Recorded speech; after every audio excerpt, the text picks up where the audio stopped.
Okay,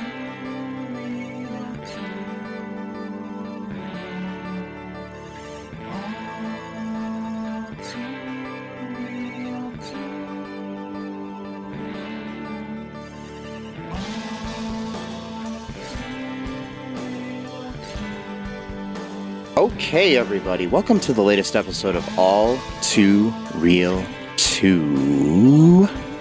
My name is Michael E. Collin II, and with me, as always, via Zoom is... It's Matthew Gomez Haas. It's a good name. Yeah. Good name, good name. Sorry. Is that a family name? Yep. Is your dad named Gomez or something? No. We had a cat named Gomez once. Not really.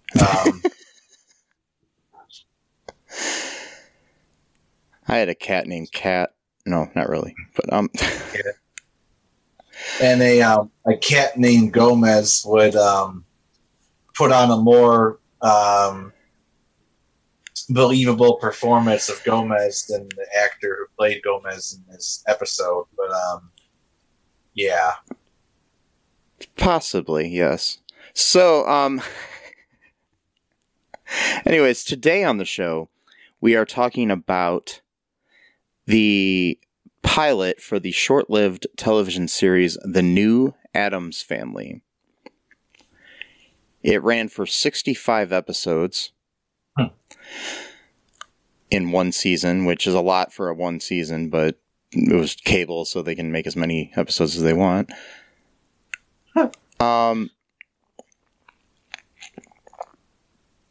It ran from October of 1998 until August of 2001, and that's still one season. Okay. Yeah. I don't know how that works, but it's considered one season for some reason. Yeah, well, I guess I don't know, a lot of Turkish series do that though too. Like there's one I've been watching. It I looked up, they have like something like 68 episodes or something like that. And I gotta look it up, and like the first season itself has like 34 episodes. Each one's like 45 minutes long or whatever. Yeah. I'm like, how do they sell that stuff in DVD format? Like just like 8 CDs or DVDs or whatever per season? Yeah, who knows if they even sell it on DVD. Yeah. So this show was shot in Vancouver, Canada. It featured a new cast, and it was actually well received by viewers. Gomez Addams was played by Glenn Taranto. I don't know. Morticia was played by Ellie Harvey. It basically, like the original Addams Family that ran in the 60s. It's kind of basically like a modern update of that show. It was riding on the coattails of the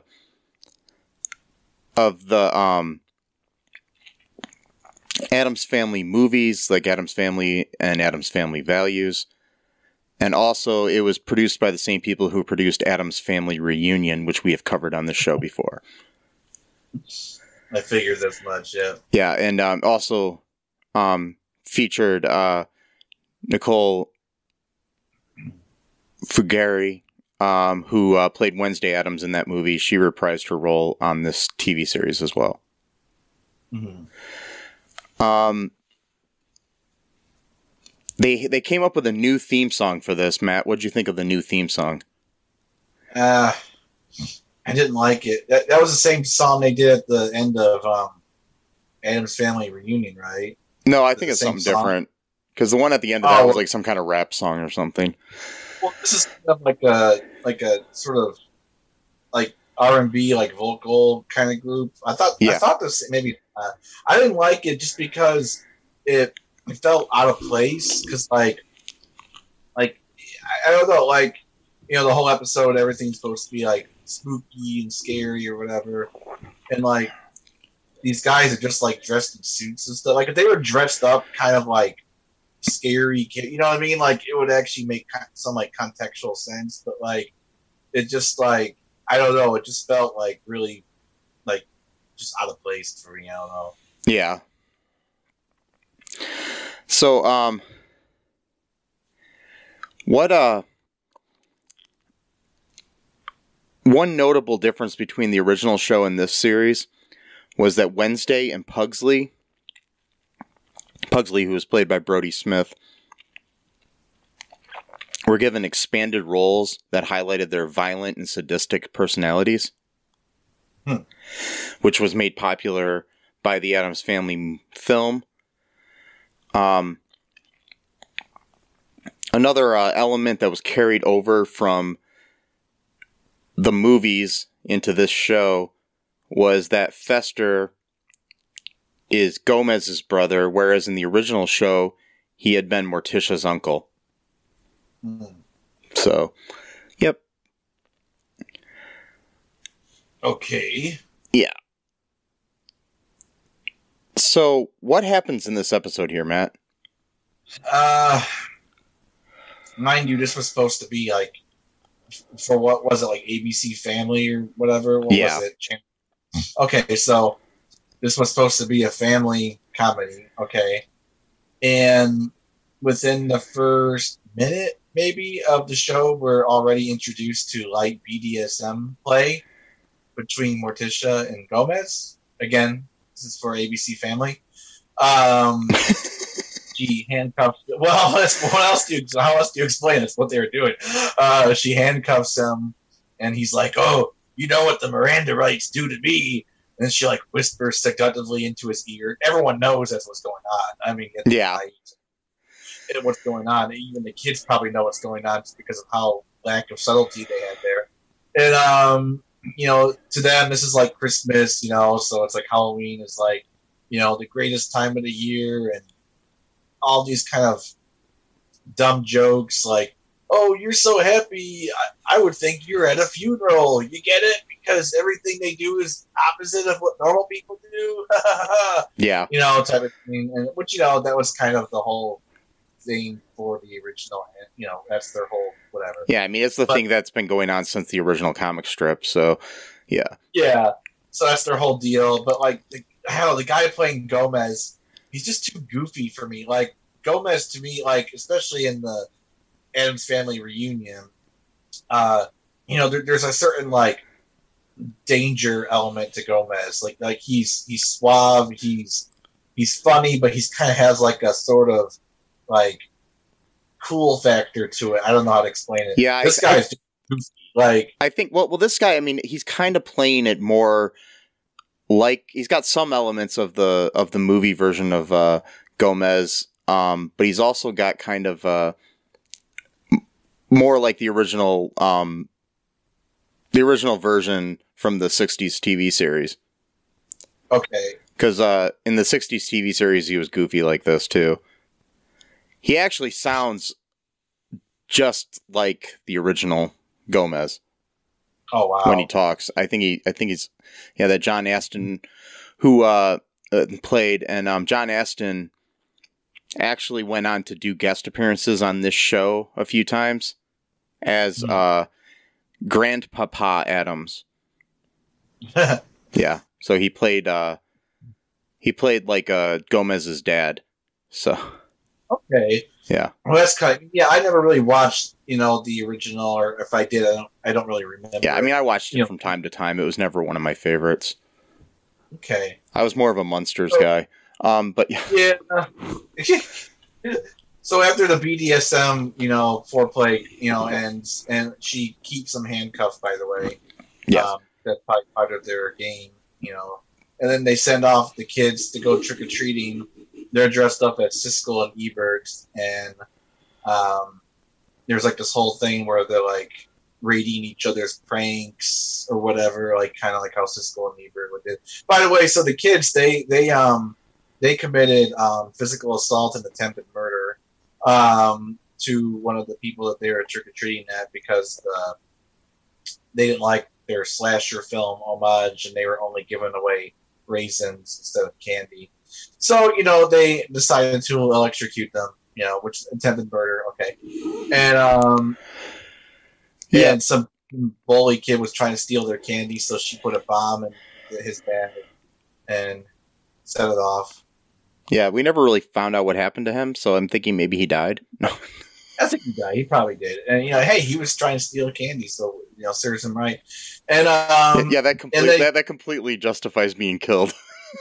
Oh, of course it does. Yes. Especially if you're a child. There's no forgiveness. No. You do not have the right to try to become a better person. If you're 12 and you're a bad person, that's it. You're done. That's how it works in the Addams Family. And, I mean, the bullies I had in grade school, I killed all of them. I mean, well, wait, you got a bunch of holes in the backyard, and make 7 feet deep. There's no room for error. Whoa. Yeah, my dad just sold the house, so these people are gonna have to find them. Dig those up, so they commit murder probably, and also attempted murder while they're pretending to be Siskel and Ebert. Meanwhile, there's these 2 burglars who are running away from the cops, and they end up just going into their yard, and the Morticia and Gomez think they're their quote first trick-or-treaters, which the guy looks like he's in his 50s or 60s. Why would someone? Okay, whatever. And and his son is like 30, so why would a 60 and 30-year-old be trick-or-treating? The dad was played by Jerry Van Dyke from like TV shows like Coach and whatnot. So yeah. Okay, yeah. I was wondering. He looked familiar to me. Now I know. Yeah. Yeah, that's Dick Van Dyke's brother. Okay, yeah, that was really familiar. Yeah, he was on the TV show Coach. Also in a show that I'm hoping that we cover in the future for this series, called My Mother the Car. What? My Mother the Car? Yeah, he was on a sitcom in the 60s, I believe, or maybe even 50s, where he played a guy whose mother was reincarnated as a car. Oh, that... Okay, I think I remember something like that. Yeah, I think I saw a couple episodes. That was weird. Yeah, I'm hoping to find the pilot so we can cover that sometime, because that lasted like 1 season, so...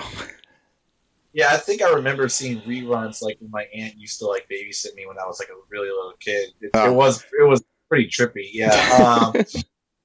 Yeah. So Coach, or the guy from Coach, he's berating his son, who he doesn't allow him to call him dad. He has to call him boss, which that's a great relationship right there. And not only that, but you've raised your son to become a burglar, so that's awesome. That's like a twofer right there. And they go in, immediately he starts insulting, Morticia and Gomez, about, who decorated. Oh, by the way, there's lots of stupid jokes. This is one of these things I hate about these shows, where it's not only do they make stupid jokes, because so a stupid joke can be stupid and still make sense. It's just a bad joke. But a lot of these shows from like the late 90s, early 2000s, like, the jokes don't even make sense. Like, they're not just dumb. Like, there's no, like... So, for example, he's like, are you... Like, he's asking, like, Fester, like... Because they allow themselves to be tied up by the robbers because they think it's, like, a game or whatever.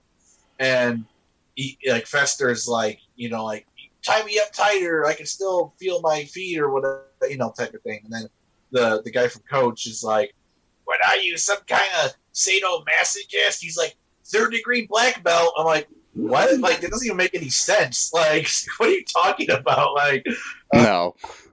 I hate it when shows do that, where it's like, who wrote that and thought that made any contextual sense? You just forget the fact that it's not funny. That's actually secondary to this. Like, the joke actually has to make sense. And then if it's funny, that's a bonus point, but... I mean, the fact that the show is produced by the same people who produced the Power Rangers. Okay. And there's another joke in there. I forgot what it was. Oh God, I just rewatched it like half hour ago to sort of be reacclimated to it. I think it was Gomez said something. Oh damn! I wish I could remember it. It was so stupid.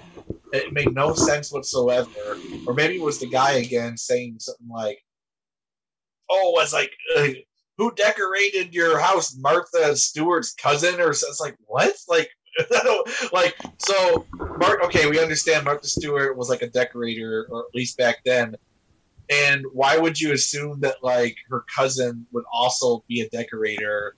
And like, so if you have relatives, they all have to have the same career as you do. So like, if you're like a neuroscientist, all of your children and relatives have to be neuroscientists, or if you're a basketball player, everyone in your family has to be a basketball player. Like, okay, isn't everybody in your family a podcaster? No, not really. So I guess that's not normal. I guess they should start connecting. I really wish I could remember that other joke though. It was so dumb. Damn it, I can't remember. It's okay. I've forgotten most of them myself, and I watched the show twice, and yeah. I fell asleep the first time I was watching it. Well, then it should have really got into your subconscious. Then you would have, long. No, I think it's because it's a brain rot. It's like why would they come up with this and think that was funny? God damn, I'm gonna remember as soon as we get done recording. I bet you too. Yeah, it's gonna really piss me off. But okay, so what else happens? Because this is a really weird episode.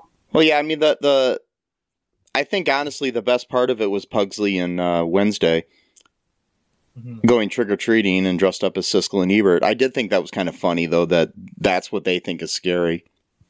Right. Critics are scary. Right, yeah. And by the way, this originally aired on, I'm just noticed, October 19th, 1998. So, yeah. But, yeah, it's interesting. I mean, that was one of my favorite parts. Also, they tortured this family because they were going to give them raisins or something. Yeah. And, I don't know. It was kind of funny because like when they went to the house, they gave like a critical review of the way they were dressed, because they were dressed up like one of them was wearing a hockey mask and the other one had a knife in their head. Mm-hmm. And it's like, oh, I didn't mean to scare you, kids. Yeah, you didn't scare them. No. Or you wouldn't scare anybody on the face of the planet. But anyways, yeah. They live in like fear or whatever. Do you want to take a quick break here, Matt, and then we'll come back and talk more about the rest of the episode? Yeah, sure. Okay, we'll be back.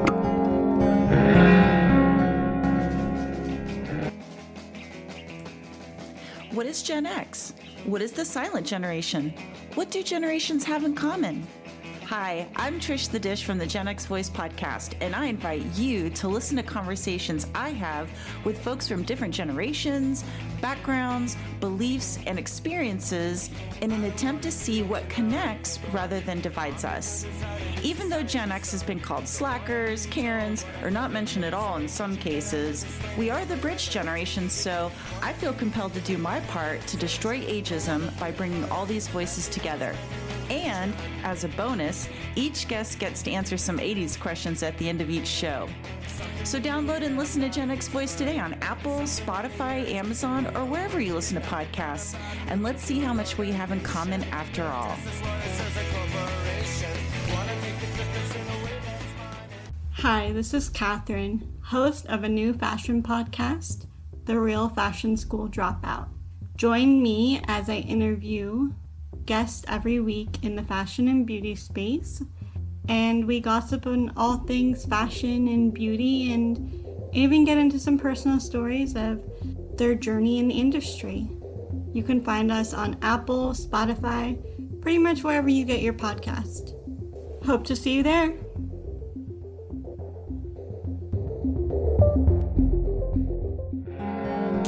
And we are back. Okay, Matt, Yep. So you looked up during the break some of these great jokes that were in the episode. What were some of them that, stood out to you? So when they enter the house for the first time, they meet the family. The guy from Coach, Jerry Van Dyke. Yeah. He looks up at Lurch. Lurch is like 8 feet tall or whatever, and he goes, "Hey, Bigfoot, you eat any good books lately?" And does a dumbass laugh afterwards. What? What's the joke? Like, it reminds me of The Big Bang Theory when they just started listing off comic book titles, and that was the joke somehow. How is that? Like, those are just words strung together. It's like saying, "Hey, cat, did you brush your teeth with ketchup today?" And then go for a walk at Disneyland. Like, that's not a joke. That's just random words. I thought that was hilarious. Makes me angry. Yeah. And the second one, which you pointed out, actually might sort of make sense, even though this is a show made for a family channel, ABC Family, I think. They go into the basement where they send them like through a trapdoor. There's like a bunch of like chains and belts. And he goes, "I think we just wandered into Madonna's rec room." God. Yeah. BDSM in a kid's show. Twice. Yep. Or 3 times, technically. Handcuffs at the beginning, rope tie for Brother Fester, I guess, and not Uncle anymore. And no, it's her brother-in-law. It's brother. Yeah. Brother-in-law Fester. Oh yeah, too. There's a whole other B plot going on. I mean, the whole episode seemed like a B plot, but like I guess a B within the B plot. The mama is Gomez doesn't call mama, it's mama, and I'm not sure it's grandmama. Oh, it's grandmama. Sorry. Yeah. She's like, so like animal cruelty is now part of the episode as well because she has this beast locked into like a cage, like almost like Solomon Grundy would be in Stargirl, and she's trying to kill the beast for dinner. And at one point, she even says, "Oh, should I stuff it before or after I kill it this time? Oh, what fun in there would be for that." So we're not just killing animals that we found and locking them up in cages. We're going to torture them first. ABC Family. Yep. And then the animal tries to break free, unfortunately doesn't make it, and she kills the beast anyway, and then they eat it for dinner. Yay! Yep. Yep. So basically, the way this story ends is that the cops bring Pugsley and Wednesday home, and then they see the burglars there, and the burglars ask them to be arrested because they want to get the fuck out of Dodge. Yeah. Yeah. Because they're freaked out by the family there. Honestly, I would have just wanted to stay and hang out. I mean, it wasn't that scary, to be honest. It really wasn't. I mean, like, this isn't like Saw or like, what's that movie where they go into a home and it's like all like just like a horror house, like sorry, not a horror house, a horror house. Like I want to make sure, like House on Haunted Hill, or just something. I've never seen it, but just something like that. Yeah. Like this is like all goofy and like I mean, like you're afraid of this. Like you're supposed to be a lifelong burglar, according to that guy's. His what he said was that he's been so like wait, you've been dodging bullets your whole life, literally probably, and you're afraid of some little like goofy haunted house that's like whatever and like overacting, so much overacting from that guy. I mean, don't get me wrong, the guy's a good actor, but like he was like, "What's the matter with you, Pete?" Like just like way over the top. Like, it's like, okay, dude, like, read the room. Like, yeah, I'm pretty sure. I mean, the thing is, Jerry Van Dyke's not a bad actor, but I think that the direction of the show probably. Because I mean, it's something. I mean, this was like on. It was. I think it was actually Fox Family Channel at the time before it became ABC Family, and this is just basically how all the Saban shows were that were on there and stuff. Because I mean, they had like the Power Rangers stuff. They also had the Ninja Turtles, the Next Mutation or something, and wow, all these other crappy, attempts at humor and stuff on these things. I don't know. And, Family Channel was kind of messed up then anyways. Right, yeah. So, would you like me to read some reviews here, Matt, of this show? Yeah, go ahead. Okay, here's a 4 out of 10 that was written in July of 2011 by The Little Songbird. Their headline is, "Not an Addams Family to Die For." At first, I intensely disliked this series. On rewatch, it's not bad as such, and creatively not as bad as I remember, but I still don't like it very much. And just for the record, this is coming from a fan of the original series and from someone who very much liked the 2 movies. The Addams Family reunion, however, was a mess despite me being a big fan of Tim Curry. I will get to what I like about the new Addams Family out of the way first. First and foremost, Glenn Taranto as Gomez. He is note perfect in the role, and you can tell he was studying the original series as he was preparing for the role. And for fans of the original series, will love the original Gomez, John Astin, as Grandpapa. The costume and set design are far from cheap either. The settings are meticulous and convincing-looking house. The effects are not slapdash. And the costumes are more than just fancy dress. The music is still iconic and fitting, too. Okay. However, I didn't like how the series presented the Addams Family themselves. Instead of a loving, genuinely caring family, they are more like criminals in this one. I know the Barry Sonnenfeld movies had somewhat different representation of the family, but how they're presented here and their actions makes the Sonnenfeld movies tame in comparison. The series just wasn't funny here. The writing wasn't surreal or subtle enough, and the slapstick is rather tired and predictable. The stories were rather uneven for me.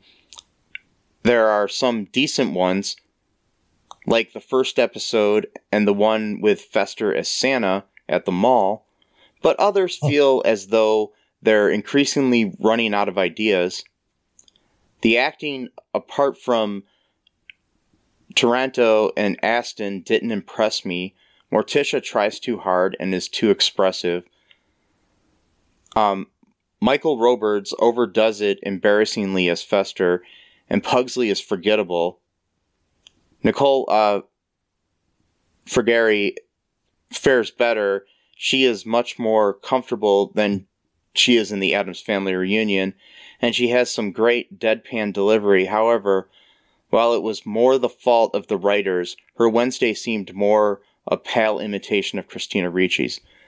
Overall, I know, judging from what I've said, I'm going against the tide, but while it's not a complete disgrace, I didn't care for it. 4 out of 10. A decent review, at least. Yeah. The next one is from somebody named Bored Dragon on September 21st of 2018. It's a 4 out of 10 as well. It says, I can't watch this. Yet they gave it a 4 out of 10. Okay, anyways. I'm a huge fan of the original series, and because of that, I'm giving a chance to every adaptation of Addams. Movies were okay, although not even close to the original show. Animated series was unwatchable, and now there's this. The new Addams Family is a color remake of the original series. Although story and humor are quite similar, the new cast is way below the original, both in looks and performance, and overall atmosphere leaves an impression of parody rather than a remake. I cannot say it is especially bad, and if I didn't watch the series from the 60s, maybe I wouldn't even like this a bit. But I did watch it, and I love it very much, so I experienced this as a blasphemy, and it was literally painful for me to watch. But they gave it a 4 out of 10. That's, 40%. I mean, I would say 1 out of 10 would be painful to watch or whatever. Yeah, I mean, I'd give it a lot lower score if that was my feeling. Here's a 10 out of 10. Oh boy. Okay. John 6 Daniels wrote on July 26th of 2019, "Dark, creepy, fun, and enjoyable. This show is a dark, beautiful show. I like it because they mix horror, satire, emotion, and jokes in it while remaining as a children's show. Many moms will become crybabies over this show. I grew up as a child watching this show, and I didn't want to harm anyone, and I didn't get any nightmares." Yep. Okay. Mm-hmm. Well, your moms might be crying more so about the stuff about BDSM throughout the whole episode and planting ideas into people. But yeah, I mean, it's perfectly appropriate for children just because it didn't make you want to kill anybody. Yeah, of course. I mean, that makes sense, right? I mean, I used to play Grand Theft Auto, and you could cut people's head off with a sword, and I didn't want to kill anyone in real life because so that means totally okay if a 5-year-old plays it. I mean, that's the logic, right? So yeah. I mean, heck, let a baby play it. Oh yeah, of course. I mean, that game also allows to literally kill prostitutes. That's a great message, to send to little Timmy or whatever. Mm-hmm. 4-year-old Timmy, or run people over with a car. You could even kill cops. Sex workers are not human, so you can kill them, right? Oh, of course, yeah. People at the beach who are just hanging out at the beach, you can run them over with your car. Yeah, so totally okay for a 4-year. No, it's not as bad as that. But I'm just saying the gratuitous references to BDSM 3 times in a 22-minute long episode is a little bit much. Like, yeah, it's I don't know. Yeah, I could read more reviews, but it's pretty much more of the same. And I mean, what did you think? Do you think anybody should watch this? It's all right. I mean, if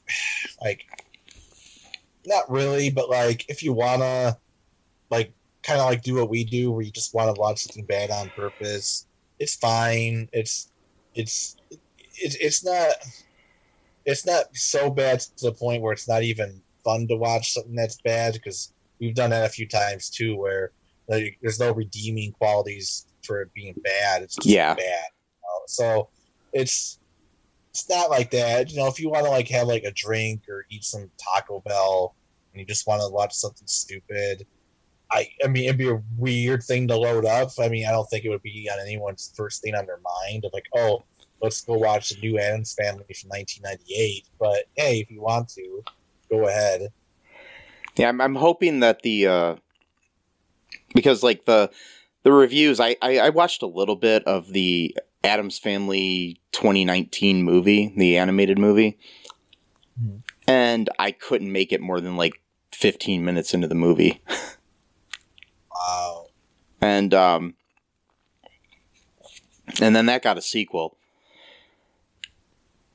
There is a Wednesday Addams TV show coming out on Netflix soon that Tim Burton is producing. Oh wow! So that should be interesting, and it's got interesting casting of Gomez. Luis Guzman is playing Gomez. Oh, okay. Yeah. That's cool. Yes.